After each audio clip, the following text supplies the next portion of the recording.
अस्सलामुअलैकुम dear viewers, welcome back to my channel. आज हम लोग अपने पार्ट टू की एनालिटिकल रीजनिंग की वहाँ वहीं से स्टार्ट करते हैं जहाँ से हमने लास्ट टाइम छोड़ा था। तो हम लोगों ने प्रीवियस वीडियो में बड़ी डिटेल के साथ एनालिटिकल रीजनिंग को हम लोगों ने उसको समझा, हमने उसके बारे में डिफरेंट टिप्स एंड ट्रिक्स के बारे में जाना। हम लोगों ने एनालिटिकल रीजनिंग को ब्रेक डाउन किया कि असल में ये है क्या, इसके बारे में क्वेश्चन कैसे आते हैं और इसकी इम्पोर्टेंस क्या है। तो अब अगली वीडियो जो कि ये बहुत शॉर्ट वीडियो है तो आप इसके साथ रहिएगा इंशाल्लाह। जो आगे वाले सेशन जैसे जैसे ये आगे हमारे सेशन चलते रहेंगे ये इंटरेस्टिंग होते जाएंगे, क्योंकि मैं आपके साथ फिर बाकायदा तौर पे बाय हैंड भी सॉल्व करूँगा, आपको प्रेजेंटेशन के थ्रू भी बताऊँगा कि कैसे कौन सी टिप्स एंड ट्रिक्स आपने यूज़ करनी है इन क्वेश्चन को सॉल्व करने के लिए। तो लास्ट टाइम हमने छोड़ा था कि एनालिटिकल रीजनिंग के जो क्वेश्चन होते हैं इसमें डिडक्शन जो होती है इसकी बहुत इंपॉर्टेंस होती है कि असल में बेसिकली आप से वो ये चेक भी ये करना चाह रहा होता है कि आप किसी चीज़ में से डिड्यूस कैसे कोई चीज़ रिजल्ट करते हैं, या आप उसमें से कैसे मतलब उस चीज़ में से एक लॉजिक डेवलप करते हैं। तो जो डिडक्शन है ये बहुत इंपॉर्टेंट है एनालिटिकल रीजनिंग क्वेश्चन सॉल्व करने में।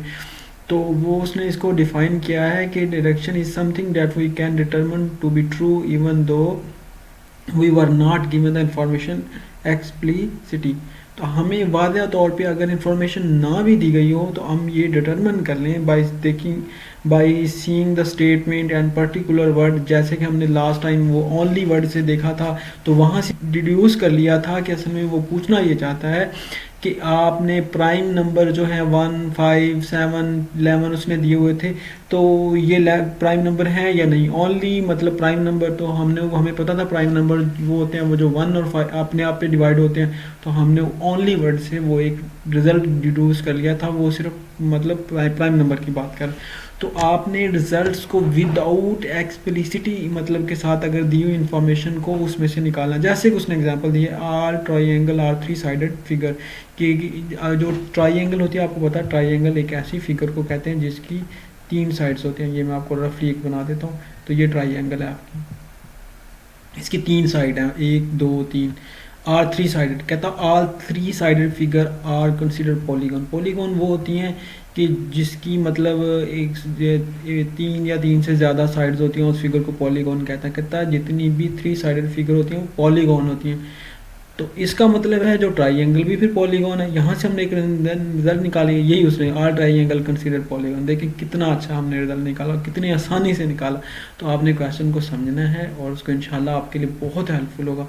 आगे मूव करते हैं। आगे है जी इसकी 2 टिप्स मैंने आपसे इसकी शेयर करनी है। ये वीडियो शॉर्ट है लेकिन बहुत आपके लिए इंटरेस्टिंग है। तो टिप नंबर 1 है कि do not scheme on deduction. के आपने डिडक्शन मतलब करते हुए बाद दफ़ा ऐसा होता है कि बंदा क्वेश्चन सॉल्व कर रहा होता है तो वो जल्दी में होता है, जल्दी जल्दी वो रिजल्ट निकाले हो। नहीं, आपने जो डिडक्शन निकालने में जल्दी नहीं करनी। अगर ये पोर्शन आपने अच्छी तरह कर लिया आगे क्वेश्चन आपके लिए आसान हो जाएगा। तो इसके लिए अगर आपके पास कोई 1 मिनट ज़्यादा भी लगता है तो डिडक्शन करने में ज़्यादा लगाएं। आगे के जितने क्वेश्चन है वो जब आपके पास रिजल्ट्स होंगे तो आप आसानी से वो प्रिडिक्शनें सारी करते जाएंगे और आपको सॉल्व कर लेंगे। तो आपने टाइम यहाँ पे डिडक्शन पे जाते जाते अपने सारे क्वेश्चन गलत नहीं कर लेने। आपने डिडक्शन के लिए 1 मिनट अजाफी रख लेना है और आपने इंशाल्लाह देखेंगे कि आपने यानी यहाँ पे कंजूसी नहीं करनी। स्किम्प होता है असल में basically do not skimp on deduction के, वो कहता है कि इस पे आपने कंजूसी नहीं करनी। ठीक है। आगे टिप नंबर 2 है कि all analytical reasoning setups are not created equal. कि जितने भी एनालिटिकल रीजनिंग वो सेटअप होते हैं ना सारे वो इक्वली क्रिएट नहीं होते। तो उसने इसकी मिसालें भी दी हुई हैं। तो आपने इनको क्या करना है, in some setup you will be able to make many deduction up front which lead to the work in the question but in the other setup। अच्छा, तो वो कहता है कि अगर ऐसी सूरत हाल हो जाए कि आपको मतलब उधर नहीं आ रहा तो आपने क्या करना, समझ आ रही तो आपने पैनिक नहीं होना। Number 1, if you don't find any many deduction.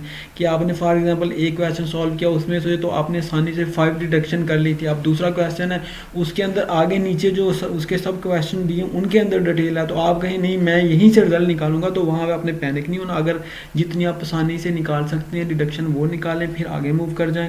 फिर आपने पैनिक नहीं होना। Do not panic if you keep finding more deduction and are worrying about time, keep going, it will be pay off. तो वो कहता आपने ये भी नहीं करना कि आपने डिडक्शन पे टाइम ही नहीं देना, आपने जल्दी जल्दी आगे मूव करने लग जाना, बल्कि ये आपको आगे जाके आसानी पैदा करेगा। तो इंशाल्लाह अगली वीडियो में मिलते हैं। अगर आपको ये वीडियो अच्छी लगी तो प्लीज़ लाइक करें, शेयर करें और चैनल को सब्सक्राइब करें। Thank you so much. फ़ी अमानिल्लाह। अल्लाह हाफिज़।